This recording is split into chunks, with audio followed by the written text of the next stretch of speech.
휴가 가기 전 마지막 지금 오늘이요. 마지막 국무회의가 되겠습니다. 오늘 국무회의에서 단단히 좀 서운한 점이 많은 것 같아요. 상당히 이 국정 전반에 걸쳐서 아주 칼날 같은 지시를 했습니다. 그 중에 이제 핵심이 여러분들 잘 아시다시피 지금 이제 이 카르텔, 윤석열 대통령은 일찍이 이제 반카르텔 선언을 했잖아요. 뭐 교육 카르텔, 그 다음에 이재명과 같은 그런 이권 토착 비리 카르텔 등 이런 이 카르텔에 대한 아주 대대적인 대청소 작전을 벌이겠다, 이런 강한 의지를 보였는데요. 이번에 여러분들 잘 아시다시피 이제 지하 주차장 붕괴 사건으로 인해서 건설 카르텔에 대해서 강력하게 지시를 했습니다. 자, 그래서 요 내용을 여러분께 우선 간략하게 자세하게 좀 말씀을 드리도록 하겠고요. 여러 가지 이제 다양한 교육 문제라든가 성범죄 문제라든가 최근에 이제 신림동에서의 살인 사건 같은 사이코패스 사건이라든가 이 많은 문제에 관해서 전반적으로 언급을 했어요. 우리 국민 모두가 충분하게 공감할 수 있는 내용이다, 이렇게 보여지고요. 그 다음에는 드디어 이 사드 문제에 대해서 감사원의 감사가 시작됐습니다. 자, 사드 하면은 이거 월성원전 사건하고 똑같다고 보시면 돼요. 자, 문재인이가 딱 지시를 하니까 바로 월성원전을 폐쇄했잖아요. 사드도 마찬가지다. 예, 사드도 이제 문재인의 잘못된 지시에 의해서 결국은 이 사드 문제 때문에 김관진 장관, 당시 안보실장할 때 초사까지 받았잖아요. 그리고 그 당시에 지금 얘기를 들어보니까 이미 그 사건을 계기로 해서 그러지 않아도 사법 처리하겠다라고 하는 내부 방침이 있었는데 사드 문제가 터지니까 바로 김관진 장관을 이제는 수사에 돌입해가지고 결국은 댓글 사건으로 인해서 그걸로 몰고 갔지만 말이죠.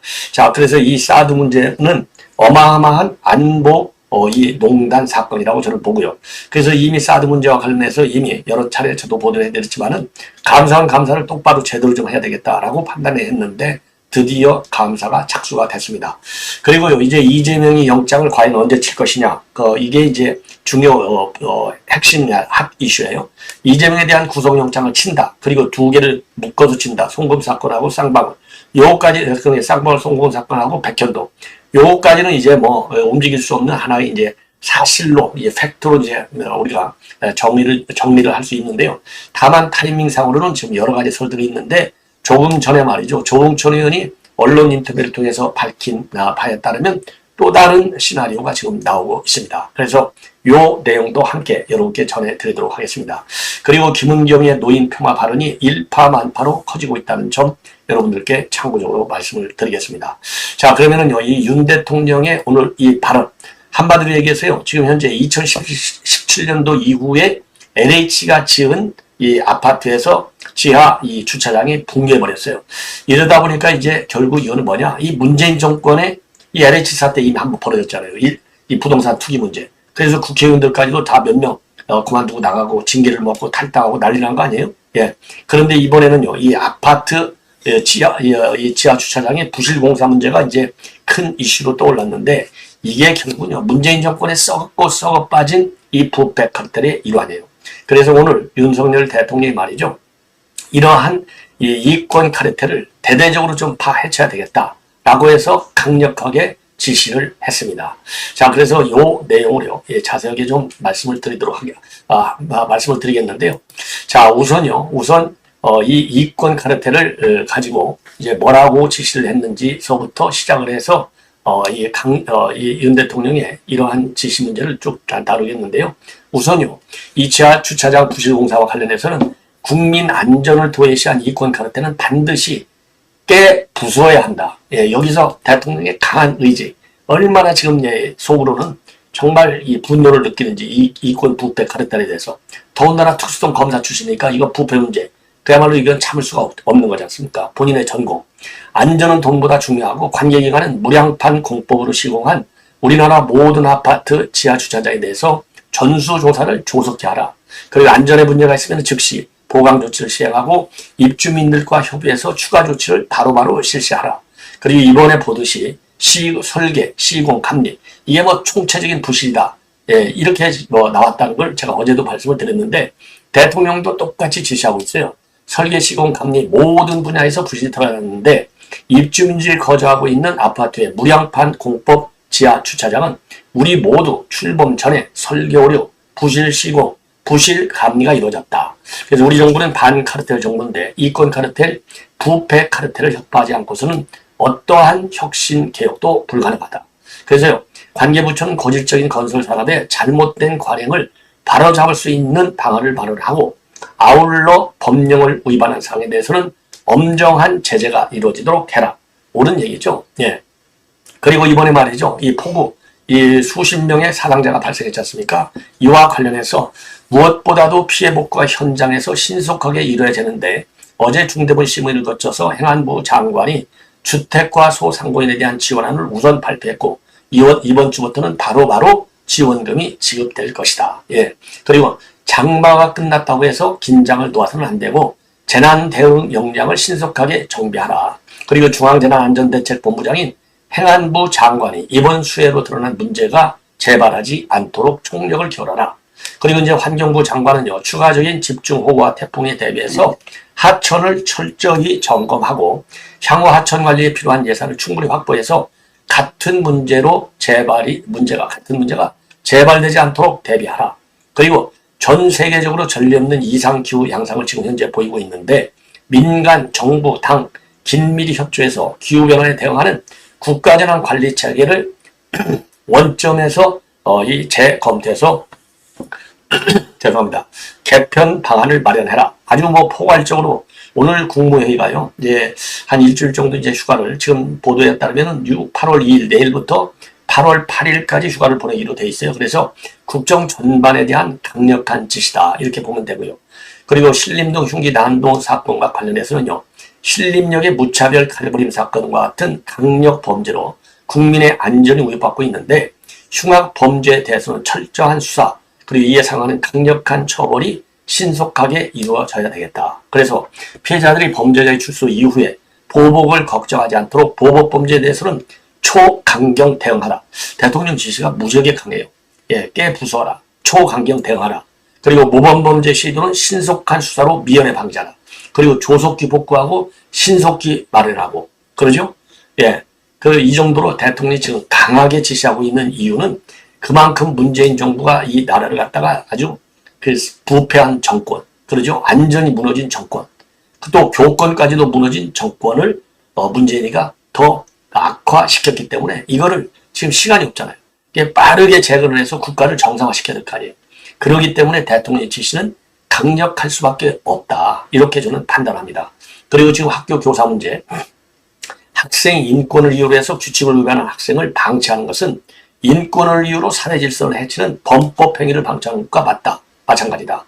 그래서 국회에 계류 중에 있는 아동학대 처벌법, 교원지원법과 같은 교권 관련 법안도 신속하게 논의해 달라. 그리고 교육부는 지난 주말 폭염에도 불구하고 강화문에 모여서 교권 확립을 외친 수만 명 교사들의 목소리를 깊이 되새겨야 할 것이다. 옳은 얘기예요. 여기서 말이죠. 지금 교권 확립에 제일 장애가 되는 세력, 전교조잖아요. 그래서 이제 지난 주말, 저지난주 주말 마찬가지로 전교조는 오지 마. 이게 이제 지금 이 매주말마다 이 뜨거운 폭염 속에서 집회 시위를 하고 있는 건전 교사들의 주장입니다. 그래서 이거 지금 대통령의 지시와 관련해서는요. 전교조를 이번 기회에 아예 제거하고 전교조를 해체하는 이러한 작업도 병행되어야 할 것이 아니냐.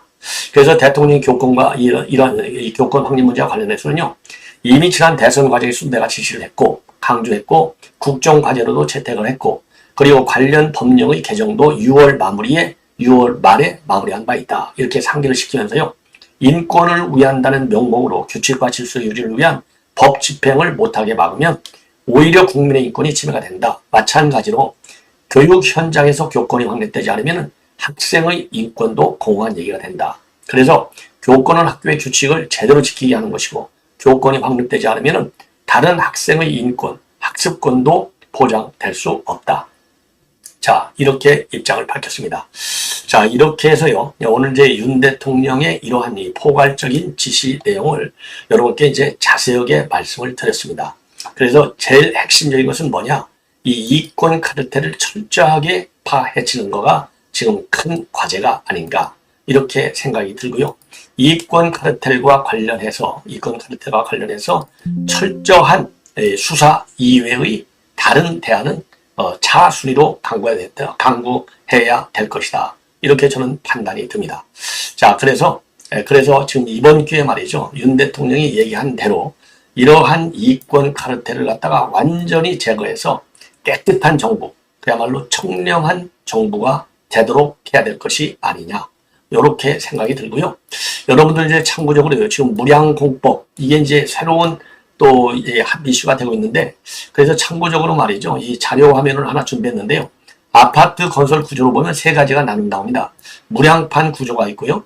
그리고 무량판 구조가 있고, 그 다음에 내력벽, 벽식 구조가 있고, 기둥식 라멘 구조가 있어요. 이 세 가지가 있는데, 왜냐하면 이게 뭐 복잡해서요. 사실 뭐 무량판 공법이 저도 솔직히 몰라요. 근데 이번 기회에 저도 알게 됐는데, 이 무량판 구조가 바로 여러분들 지금 이 사진에서 보시듯이 보가 없이 기둥만, 요 기둥 여기 있잖아요. 요 기둥. 이 보시나요? 요 기둥. 요 기둥만 가지고 천장을 떠받치는 구조가 무량판 구조입니다. 예. 그래서 이 무량판 구조인데, 이 무량판 구조가 왜 문제가 됐느냐? 요것도 제대로 공사만 됐으면은 무슨 문제가 있겠습니까? 많은 이번에 LH 아파트 점검을 보니까 보강 철근이 말이죠. 설계에 아예 반영이 안 됐어요. 그리고 반영됐다 하더라도 시공 과정에서 아예 누락이 되어버렸습니다. 그런 바람에 사고가 일어났고, 벽식, 즉 내력벽 구조는 이런 게 이제 벽이잖아요. 기둥이 하나도 없잖아요. 기둥이 없이 중간에 이 벽이 천장을 받쳐주는 구조가 되고요. 그 다음에 라멘 기둥식 구조는 바로 뭐냐? 기둥과 기둥이 양쪽 이 벽 가에 있는 기둥과 기둥을 잇는 이 보가 천장을 받쳐줘요. 그래서 제가 보기에는요, 기둥식 구조하고 그 다음에는 이제 벽식 구조는 비교적 안전할 거 아니냐? 예, 이거를 갖다가 이것도 부실공사하면 또 무너지죠. 근데 이번에는 보가 없이 기둥만으로 천장을 지탱하게 하는데, 이게 부실, 즉 철근 콘크리트 이 강도가 부족하고, 아예 또 철근이 또 이 부실하게 공사가 되고, 이러다 보니까 대형 사고로 이루어졌다. 이렇게 판단이 됩니다. 자, 그래서요, 이번 이 사건을 계기로 해서 철저하게 이제 점검이 이루어져야 되겠고, 문재인 정권 때 이런 지어졌던 이 아파트들, 지하 주차장만이 아니고요, 안전도 검사까지도 필요한 이 민원이 제기된 이런 아파트에 대해서는 전반적인 안전 점검도 해야 될 것이 아닌가, 이렇게 생각이 듭니다. 자, 이 정도로 이번 이제 대통령의 지시사항을 말씀을 드리고, 그래서 지금 문제가 뭐냐? 지금 문제가 말이죠. 아파트 293개 단지를 조사해 봤더니 단지에서 무량판 구조 지하주차장이 대거 이 적발이 됐고, 이게 전부 다 2017년도 이후에 착공한 그 아파트를 대상해서 조사했더니 293개 단지나 무량판 구조로 지금 이제 문제가 있는 걸로 됐고요. 그리고 이제 문제가 또 하나 뭐냐? 이 대형 건설사들마저도 아파트 도면조 제대로 안 읽고 이 건설하는 현장이 이번에 적발이 됐다는 점이 굉장히 참 뭐라 그럴까요? 우리 건설왕국, 건설대국이 하는데 참 부끄럽다, 이렇게 말씀을 드리고 싶어요. 자, 이번에는 이제 여러분들 사드 문제와 관련해서 말씀을 드리겠는데, 사드 여러분들 잘 아시잖아요. 예. 이 사드가 그야말로 대한민국 북한의 핵미사일 이거를 요격망을 보강하기 위해서 갖다 들어놨는데, 이거를 갖다가 문재인 정권에서 이 사드를 배치하지 않으려고, 누구 때문에? 중국한테 잘 보이려고요. 그래서 3불 1한, 이거 여러분들 잘 아시다시피 3불 세 가지, 사드를 추가 배치하지도 않고, 미국의 미사일 방어망에 들어가지도 않고, 한미일 3개국 간에는 군사 동맹으로 발전시키지 않는다. 그리고 1한, 사드를 제한적으로 운영한다. 이런 엉터리 정도가 아니라요, 대한민국의 안보를 중국한테, 그야말로 대한민국 국군 총안보사령관이 누구예요? 대통령이죠. 대한민국 안보의 대통령은요, 시진핑가 돼버린 거예요. 문재인 5년 내내. 이게 문제가 아니겠어요? 그래서 최근에 말이죠, 대한민국 수호 예비역 장성단, 이게 이제 대수장이잖아요. 지난달 31일 날 이 감사원에 감사를 청구했습니다. 감사원에다가 청와대 국방부에 대한 감사를 청구했는데, 이 대수장은요, 그야말로 대한민국 장성들이 이제 되어 있어요. 한 900명. 여기는 이제 장갑급 미사들도 많이 포함되어 있는데, 여기에서 감사를 청구했습니다.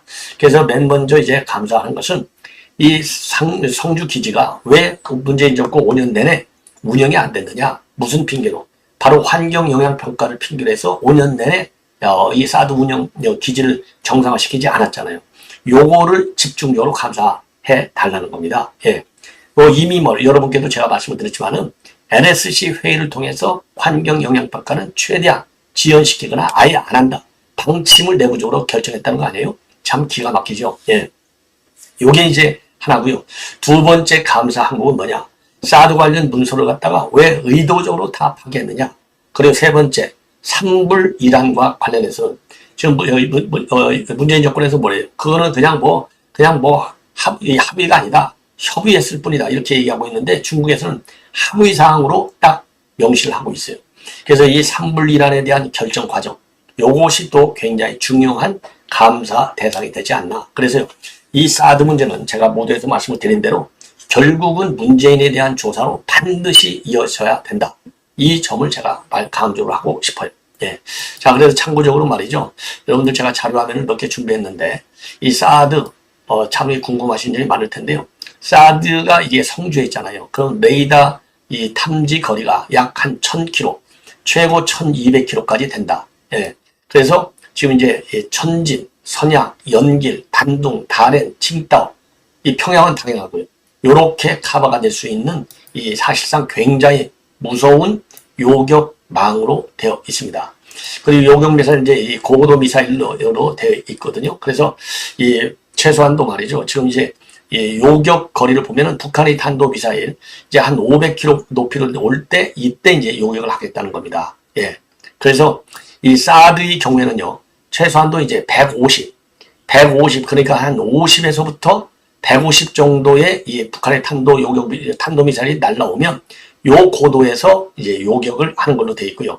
그 다음에 LSM 미사일은 지금 현재 우리가 개발 중에 있는데 이제 저고도, 왜냐하면 저고도로 날라오는 미사일은 이 사드가 못 막아요. 요거는 한 40m에서 한 70m 정도 높이. 예. 자, 그리고요, 이제 MSEM, 중거리 지대공 미사일, 이게 패트리어트 3.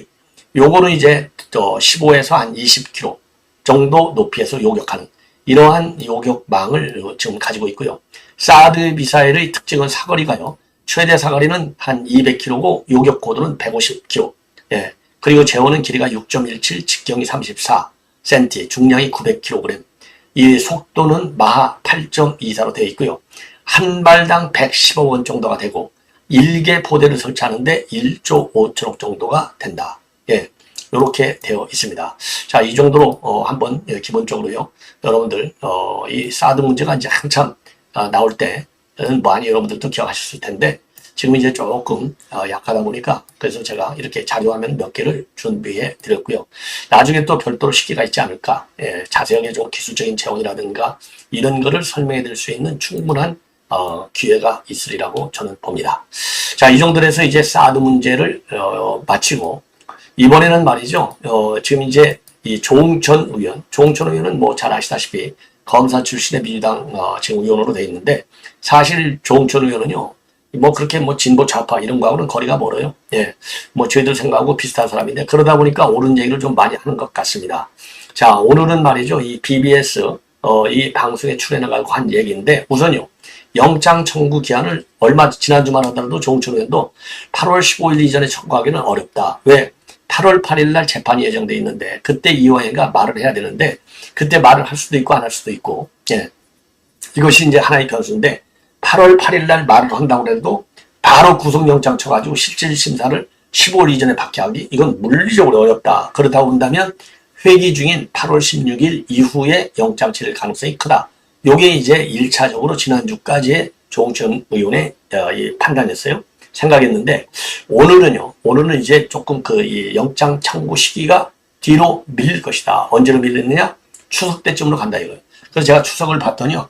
추석은 9월 말이에요. 28, 29, 30. 요게 이제 추석 시즌인데 추석 직전에 말하자면 이제 안주거리, 예, 추석 밥상에 이재명이 이 죄 문제를 갖다가 올리는 게 좋지 않겠느냐. 예, 그래서 지금 구속영장 하는 것은 청구하는 것은 사실상 정기국회가 이제 9월 1일부터 100일간 한다고 딱 이게 되어 있기 때문에 예, 8월 임시국회에서 중단시키는 것은 가능하지만 이 정기국회에서는 회기 중단이 불가능하다는 거죠. 예. 자, 그래서 지금 이제 이 검찰의 생각을 보면은 추석이 이제 가까울 때, 추석이 9월 말이니까 그때 아직 영장 발부 여부가 결정되지 않게끔 청구하는 것이 여권 입장에서는 정부적으로 제일 좋을 것이다. 그래서 9월 말께 청구할 가능성이 상당히 크다. 이렇게 좀 한 달 정도 뒤로 잡고 있는 게 특징이고요. 자, 그리고 이제 영장을 하나하나씩 백현동 사건 따로 하고 그다음에 대북송금 따로 하고 그러면은 쪼개기 청구라고 하는 비판 때문에 그렇게 쪼개기 청구는 안 할 거고 한꺼번에 청구할 가능성이 상당히 크다. 그리고 이제 두 개를 이렇게 합치려면 또 왜냐하면 수원지검하고 중앙지검은 나눠져서 지금 수사하잖아요. 요거 합치는데도 조금은 시간이 걸릴 거다. 그런 의미에서도 이제 9월 말로 넘어갈 가능성이 크다는 것이죠. 예. 자, 그리고요. 이제 10월 사태설, 이 조홍천 의원도 한마디로 그건 그냥 소설 같다. 이렇게 얘기하고 있고요. 그리고 한동훈 장관과 관련해서는 장관이 주말에 입장문을 내고, 이번 주말에 장관이 입장문 내놨잖아요. 저 민주당 의원들이 연자동성하고 난리를 치는 거. 자, 그래서 주말에 입장문 내고 야당을 비난하는 성명을 발표했는데, 한 장관이 도대체 무슨 여당 대변인이냐. 자기는 대통령을 보좌해서 법무행정을 하는 사람인데 지금 뭐 하는 것이냐. 이렇게 비판하고 있고요. 그리고 민주당의 공격과 관련해서도 우리 당도 언제까지 한 장관과 저렇게 1대1로 싸울 것이냐. 예. 그래서 윤석열 총장을 저격하다가 추미애가 대통령까지 만들어준 거 아니냐. 이제는 더 이상 신경 끄고 떠들거나 말거나 웃기는 사람이다. 이렇게 치부해 주는 것이 훨씬 나을 것이다. 이러한 입장을 내놨습니다. 예. 자, 그리고요. 그리고 이제 이 조홍천 의원이 또 이제 이 김은경이가 지금 혁신위원장이잖아요. 김은경이가 자기 아들 말을 빌어가지고 이게 여명 남은 생명 그러니까 남은 수명까지의 기간 많은 청년들한테 투표할 수 있는 기회를 더 많이 주고 얼마 살 날이 얼마 남지 않은 노인들한테는 얼마 안 줘도 돼. 이런 식의 얘기. 그렇게 비례적으로 투표 이 권한을 횟수를 주는 게 맞아. 그게 합리적이다. 요렇게 얘기했어요. 그게 합리적이다. 이게 이제 문제가 된 거예요. 어떻게 그게 합리적입니까? 아니, 헌법에 딱 그게 1인 1표로 딱 되어 있잖아요. 이거는 법률도 아니고 헌법상의 규정으로 되어 있는 거예요. 그러니까 이거 헌법을 무시한다 그런 것은요. 결국 쿠데타 하겠다는 거나 마찬가지입니다. 이거 어마어마한 얘기예요. 그래서 지금 이 논란, 그러니까 노인 폄하 논란에 완전히 지금 빠져 있어요. 예. 자, 그러다 보니까 지금 이제 이 김은경이가 또 입장문을 내놓고 해명을 하고 있는데 해명하다가 더 사고가 난다. 그래서 조홍천 위원장도 도대체 이 김은경이는 도와주러 온 거가 맞냐. 예. 예. 그리고 제발 좀 방송 같은데 나가지 않는 게 좋겠다. 예. 그렇게 입장을 내놓고 있어요. 그래서 지금 민주당 내부에서도 이런 김은경의 발언에 대해서 상당한 논란이 야기되고 있다. 이게 김은경이에요. 예. 그래서 이런 노인 평화 발언이 지금 이제 일파만파 커지고 있는 그런 상황입니다. 예. 그런데 이렇게 되니까 말이죠. 지금 이제 김은경이가 또 해명을 내놓고 있어요. 내가 언제 그랬냐? 우리 아들이 그랬다고 그랬지. 왜 내 말을 왜곡하느냐? 반박하고 나섰는데 야, 이거 국민들한테 달려드는 거나 마찬가지예요. 지가 얘기해놓고서. 그리고서 혁신이가 조금 전에 그래서 이제 내놓은 얘기를 보면, 입장문을 보면은요. 김은경 위원장은 아들이 중학생 시절에 낸 아이디어를 소개하면서 청년들의 정치 참여를 독려했을 뿐이다. 1인 1표라는 민주주의 기본 원칙을 부인한 바 없다. 발언 전문을 봐도 민주주의 국가에서는 이런 아이디어가 수용될 수 없다고 분명히 선을 그었다. 그러면서 좌담에서 예시로 꺼낸 중학생 아들의 아이디어를 왜곡해 발언 취지를 어르신 폄하로 몰고 가는 것은 사안을 정쟁적으로 바라보는 구태적인 프레임이자 갈라치기 수법이다. 이게 아니 우리 국민들한테 지금 교육시키는 겁니까? 아니 분명히 제가 얘기했잖아요. 그게 합리적이야. 이 말을 안 했어야지. 어떻게 그게 합리적입니까? 그러니까 조금 우리가 너그럽게 봐준다 치더라도 절반은 맞고 절반은 완전히 틀린 얘기예요. 그러면 더군다나 지금 이 김은경의 이 타이틀, 직책이 뭡니까? 혁신을 하겠다고 온 사람 아니에요. 혁신위원장은요. 최소한도 공개적으로 언론에 얘기할 때는요. 단 한마디의 실수도 있어서는 안 됩니다. 저도 한마디도 실수 안 하려고 저도 감정이 왜 없겠어요. 감정 자제하고 냉정하게 해요. 저도 방송 아닌 지인들하고 친구들하고 선후배들하고 얘기할 때는 김은경이가 어때? 조홍천이가 어때? 이재명이 어때? 저 이 방송보다 훨씬 세게 흥분도 열도 받고 비판도 하고 그래요. 그러나 방송이기 때문에 하나라도 실수하면 안 되니까 실수를 하지 않으려고 굉장히 노력하고 감정을 자제합니다.